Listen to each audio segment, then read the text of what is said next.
Garrett, I got to ask you a question. I lost a cousin in the Iran-Iraq war in Kurdistan when I was a kid. I had to go to his funeral. I think I was 8 or 9 years old.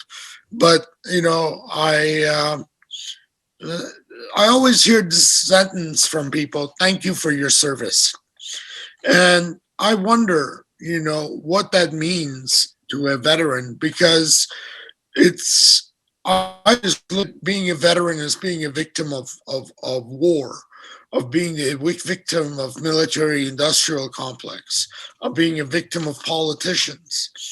And in our society, there's a lot of people that do good. The nurses, the janitors, the people that helped out during this COVID pandemic. We don't make a point of it to thank them for their service. Yet I hear that statement a lot. And I just want to know from your perspective, what does that mean and how do you view it? Well, anybody who makes a commitment to their community to protect them and makes an oath to really do genuine service, I think that want to serve is an honorable thing, no matter who it is. We live in a culture that we barely serve the people who are closest to us. People hardly serve their family members and their loved ones and their best friends. Service is something that I think our culture starts to look down upon. Children in classrooms today don't aspire to be servants. So that commitment is honorable. It's the fact that you're really betrayed and you're used by your nation, and that service is built upon this American myth about who we are as a people. And that's what sets you up for moral injury is that ultimate, that betrayal, that who we are as Americans, that we're the defenders of democracy, or we're the protectors of human rights. We know that in the activist community is a damn lie, right? And it's veterans who get addicted to that and co-opted by that, join the military. Once you're in the military, you're even fed those values even more, and you come out of it. Once you're really awake to it, you realize that you've been betrayed. So when I hear that, I usually just hear somebody who either needs to fill an awkward silence or something awkward among themselves. They have to say something, or they're still just confused in the shroud of that American myth still. When I was fresh and raw out of combat, I would enjoy those conflicts. I would confront people who told me that. And now I realize that, that's usually a battle that I'm not going to win. And, I say I'm serving my community harder now as a peace activist than I ever did in the military. Yeah. Thanks for doing it, Garrett. Thank you so much. It's a real pleasure. So thank you for your service to the community and for holding up the values that you're instilled with. So thanks for that.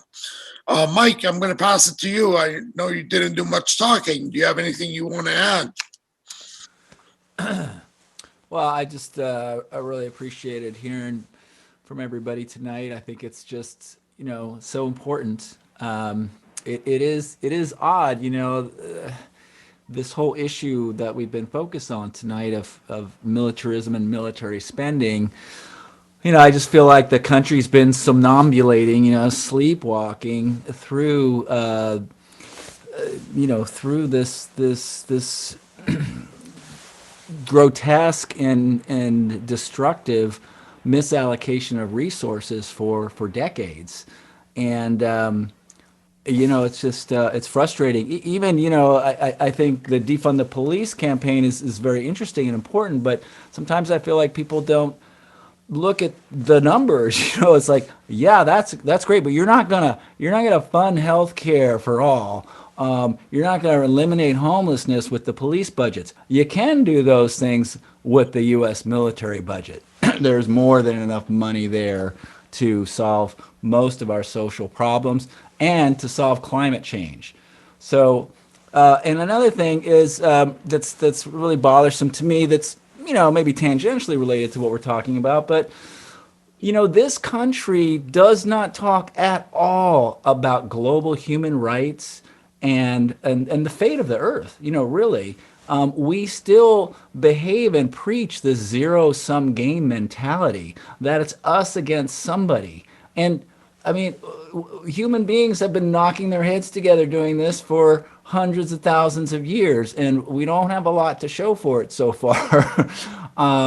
So it's just, is it really that complicated, folks? To get your mind around the idea that we have the talent, we have the knowledge to harness our resources for the benefit of all humanity and just get on with maximizing our human potential and having a good time on planet Earth? Sorry, I don't know if that was a tangent, but unfortunately, that gets in the way of the greed of the billionaire and the billionaire class that wants to take advantage of war and conflict. These wars are funded by, and the weapon sales are funded by banks and corporations, lobbying dollars, and they're frustrating because you can make money building solar panels too. Building tanks and modernizing the nuclear arsenal is not the only way to make a buck. And it goes back to my original question. How do you fight the military-industrial complex? What are they going to do next? Are they going to go and start planting trees? Is Raytheon going to go out there and start deploying drones for the environment? What do you expect these companies to do if you take their ability to sell and make guns away, or even limited? Well, you have to have I think there are lots of things that they could do. But people are maybe a little bit lazy, right? People like to do what they've always done. One of the things we don't talk about too is, remember in the 90s, Clinton didn't do a lot that he said he might do in progressive politics, but he did do one thing. We forget. He knocked down the military budget. And some would say that there was a very strong reaction to that, which is very sad because that was like a 20% reduction. That's when a lot of the bases were closed. Hey, look at some of those base closures. They're beautiful now. We have all kinds of marshes restored of Northern California from where these unnecessary bases were. But I guess what I'm trying to, it's a conundrum because you're right. They're vested interests. They're lazy. I'll just call it lazy. They don't want to retool themselves. They don't want to it's not that hard. It could be done. It's also a mindset, though. They really, I think a lot of these folks believe in this us versus them zero-sum game. But, I think that's what we really have to change is moving beyond that. And, I was glad that Garett brought up Armistice Day. I was in Kansas City years ago for a music conference, and it was right next to the park there for Armistice Day. And, I was kind of shocked. I went over to this thinking, seeing all these big statues and stuff for it was done in like 1917, and all the stuff written, it sounded like the hippies of the 60s. These were the after World War I people, generals were all like, this is madness. We admit it. We admit this was utter madness, and we've got to change it. It's sad the League of Nations didn't pan out. The UN is sadly tied up in knots with the Security Council, but we can't give up on the vision of one human family and global human rights. We've got to just keep talking about that. And also just uplifting the poor of the world. This whole needless fighting over immigration. Well, people don't want to leave their homes. They'd be more than happy to stay where they are if they could survive. So why don't we get all of our great tech capital? Tech's going to save the world. Well, let's see it, baby. Let's see it. Let's save the world. Yeah, look at what's happened in Central America. It's full of MS-13 gang members and guns that were exported out. Our gun policy in the U.S. directly affects what takes place south of the border. And making guns readily available in this country and the gun-loving mentality ends up promoting violence in Central America, and then we have to deal with the refugee crisis of it. Unfortunately, unless you remove the guns, you're not going to have safety for these people. And that ship has kind of sailed. Like the 11 Armistice Day cities campaign. I think that's a great campaign. Yeah, we would love to take part. I mean, Garett, one of the things is we're a small nonprofit, but we would love to take part in Veterans for Peace events, help promote your message. What is the best way to work with you guys? Is there a way to partner up formally, or how does it work? Yeah, that's a great question. We work with a lot of organizations on a lot of different campaigns. So, I don't think it's a difficult barrier if you want to get involved in something. The Reclaim Armistice Day, we're just trying to put things together right now. Right now, we're actually looking at, we took the cities that are declared mayors for peace, which there are, I think, 218 U.S. cities as kind of the low-hanging fruit targets of like where we want to go after first, because they're municipalities that we have to change and create these laws. So we're looking at overlays of where we have a lot of good membership and chapters with locations that have cities that have mayors for peace. So if you want to get involved, I'm sure we could work out a way. It's just a matter of us talking maybe offline and figuring that out. Okay. Yeah. Count us in. I mean, awesome. We could do to support Veterans for Peace. We're 100% behind, and we'll be happy to partake. And I think that goes for everybody on our board as well as our advisors, just knowing them well enough. Fantastic. Hey, Garett. And I write for Common Dream. So if you next time you have esports and you're taking on the Army, just shoot us. We'd love to cover that too, and the Armistice Day thing. And I've long admired Veterans for Peace. It was by 2011. I was at Occupy Oakland when Scott Olson had his head split open by the Oakland police, and I was just really seeing him there. There was another guy there too. I forget his name, but he was in his Navy sailor uniform, carrying the Veterans for Peace flag, and they shot him right in the face. Yeah. And I mean, it's just, I think that when you have people like Garett, when you have people who've seen it, you mentioned the flattening of Fallujah and all that. I think it confers like an extra level of legitimacy when you do go to the side of peace. Like General Smedley Butler is one of my all-time great American heroes, and I just there's like so much hollow like support our troops and all this shit. But like, sorry, but the best way to support our troops is not to send them to kill and die in the first place, I would say, right? And, exactly. I wanted to say something about your, and you mentioned Clinton and cutting the budget, but Clinton also bombed Serbia for credibility's sake. And I think that's the one time that when Garett was saying that if these countries were Caucasian, then people, well, that's the one time. I think they had a McDonald's. I went to Serbia after that to see, and they were just the most amazing. Vahid spent a lot of time in Serbia too, didn't she? Just the most amazing people, and they would stop me on the street and be like, "You're from America," and this is within like 6 months of us bombing them, and they were like, "Oh, just welcome to my country. Please go back into the United States and tell the American people that Serbian people aren't animals." And and it's just like, it's just the cure for ignorance is just getting out there and seeing people and meeting people. And that's about all I wanted to say. And the climate change thing that you mentioned, it's like, not only could we use the money that we would spend on the military to mitigate climate change, but you'd also be like reducing the number one carbon emitter on the face of the planet, right? Yep. So,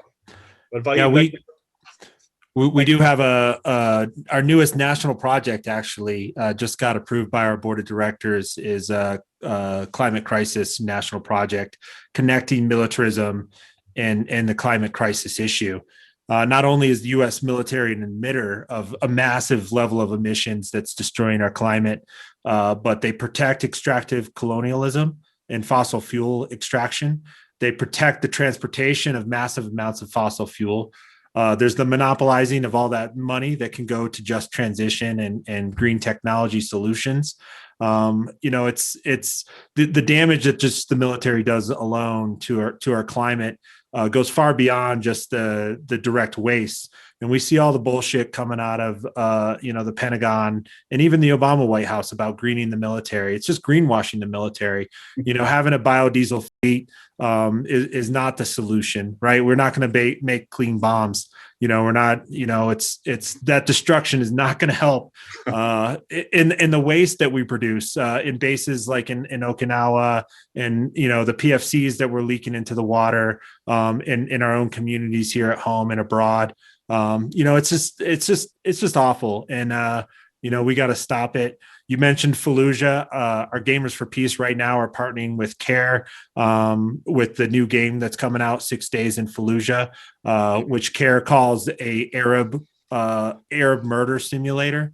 It's just an awful game with just a bad premise and theme to relive historic battles in Fallujah as if you're an honorable American service member, when all you're doing is showcasing the perpetration of violence against, Muslim communities again. So we're going to try to partner with them and have them on Gamers for Peace and talk about that video game and try to make sure that platforms like Microsoft and Steam and all these places that host video game sales don't sell that game. Garett, if we can spread that message on our Ethics and Tech blog, we would love to. Also, whoever is running that campaign would love to do an interview and highlight it. So just look at us as another way of reaching a different audience. And I don't know if Garett, if you got any questions for us in terms of the kind of programs we put together. We've been doing this since 2013 by starting by making fun of the NSA, doing NSA comedy nights when Edward Snowden came out with his revelations. So, we definitely are outspoken bunch. And we know that there's a lot of good people doing great work. So we try to rope them in to tell us how they're doing it and we can learn from them. And so do you have anything you want to ask us at this point? Well, it's a great combination of adding music and, comedy. I think you really have to build a community that's worth saving, and you got to enjoy your time together. So the community stands together as friends, and when you need them, we can have critical mass to make the changes we need. So, where did this thought come from to combine all these great cultural aspects and then activism as well? That reminds me, Tom Morello's doing some stuff with you guys now. Yeah, I've been working with Tom Morello for a while, getting to know him through Thomas Young, the Body of War documentary, and becoming friends with Thomas is how I got to know Tom Morello, and he's been really gracious and helpful in a lot of stuff. So, Garett, I have a request. We have a petition for breaking up Amazon. It's got about 1,800 or so signatures or 2,000 signatures. And we were hoping if you guys don't mind sharing it on Twitter or your newsletter, we want to close it next week and present it to the members of the Senate. And we just want to make sure if we can get the word out, that would be great. I'll get it out tomorrow on Twitter. Thank you so much, Garett. Mm-hmm. I want to say that we're going to be wrapping up the event tonight a little early so I can give the time back to people. But I wanted to first thank everybody that has attended these events in the past. I want to thank the speakers, the comedians, the musicians, Debbie, Brett, everybody that made it happen. We're going to take a little break in the month of May. We don't know what's going to happen with the pandemic in terms of having live events. If we can have live events so we can shake your hands and see you in person, we would love that. And if that doesn't happen, well, we'll come back in June, July timeframe via Zoom. But hopefully things go well and we can kick this damn bug and go back to a normal life or semi-normal life. And hope we meet up on this either an event or a direct action. Anybody wants anything they want to add before we? I want to say, hopefully we can all spread some ethics and tech community love for Will Durst and his continued recovery. Thank you. Thank you so much. Yes, absolutely. He's totally missed Debbie. It's like watching paint dry. It's drying, but it's really, really slow. Yeah. Yeah, he totally misses everybody. He misses ethics and tech.